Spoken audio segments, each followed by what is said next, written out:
امین کون؟ محمد صلی اللہ علیہ وآلہ وسلم، ہمارے نبی صلی اللہ علیہ وآلہ وسلم۔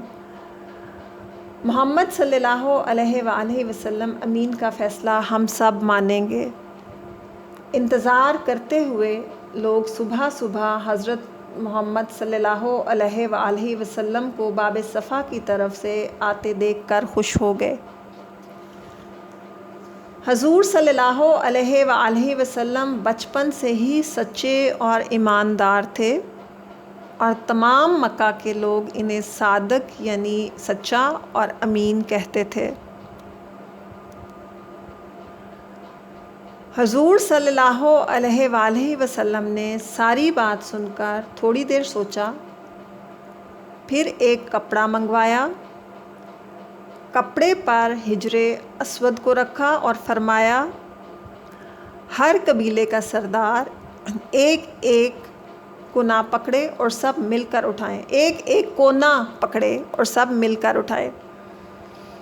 مطلب نبی صلی اللہ علیہ وآلہ وسلم نے تھوڑی دیر سوچا، سب کی بات کو سنا، تھوڑی دیر خاموشی اختیار کی، اس پہ غور و فکر کیا، سوچا، اور پھر ایک کپڑا منگوایا، اس پہ حجر اسود کو رکھا، اور ہر قبیلے کا جو ایک سردار ہے اس کو کہا کہ ایک ایک کونے کو وہ پکڑ لیں۔ ہم اس کو دوبارہ سے پڑھتے ہیں کہ حضور صلی اللہ علیہ وآلہ وسلم نے ساری بات سن کر تھوڑی دیر سوچا، پھر ایک کپڑا منگوایا، کپڑے پر حجر اسود کو رکھا اور فرمایا، ہر قبیلے کا سردار ایک ایک کونا پکڑے اور سب مل کر اٹھائیں۔ سب قبیلوں کے سردار کپڑے کو عمارت کے پاس لے آئے، پھر آپ صلی اللہ علیہ وآلہ وسلم نے حجر اسود خود اٹھا کر اس کی جگہ رکھا۔ سب لوگ خوش تھے۔ اتنا بڑا جھگڑا جو خونی جنگ بن جاتا، حضور صلی اللہ علیہ وآلہ وسلم کی عقل مندی سے ختم ہو گیا۔ اب نیچے سورہ قلم کی آیت ہے، وَإِنَّكَ لَعَلَىٰ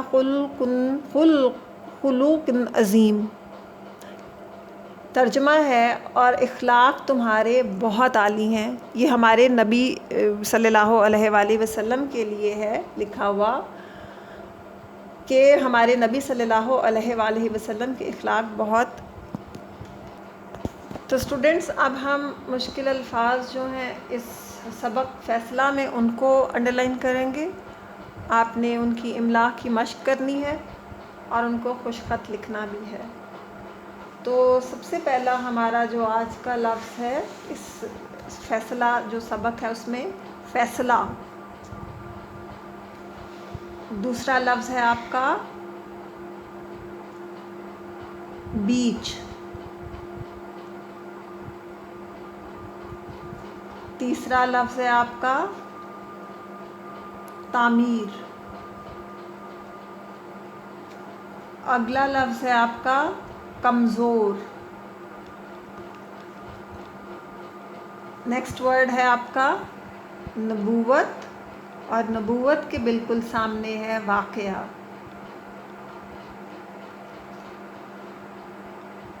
واقعہ کے بعد ہے کعبہ، اور کعبہ کے بعد ہے طواف۔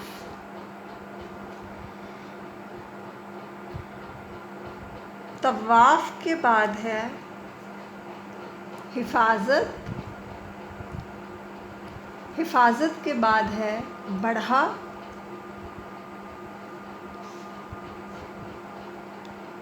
اور اس کے بعد آپ کا اگلا لفظ ہے جمع۔ جمع کے بالکل سامنے گرا۔ گرا کے بعد عمارت۔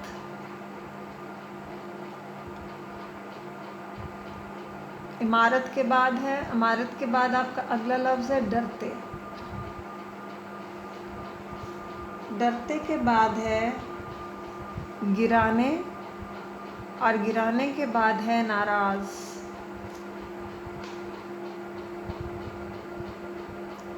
اس کے بعد ہے آپ کا لفظ ولید، اور ولید کے بعد ہے مغیرہ۔ کدال،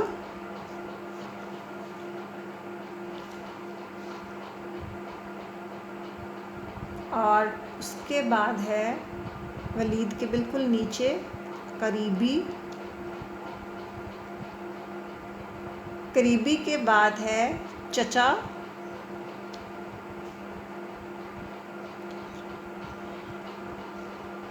چچا کے بعد آپ کا ہے ہجر اسود، قبیلے، اگلا لفظ آپ کا قبیلے،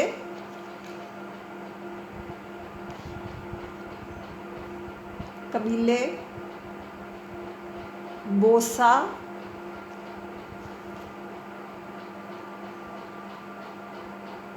اور جھگڑا، جھگڑا کے بعد باب صفا،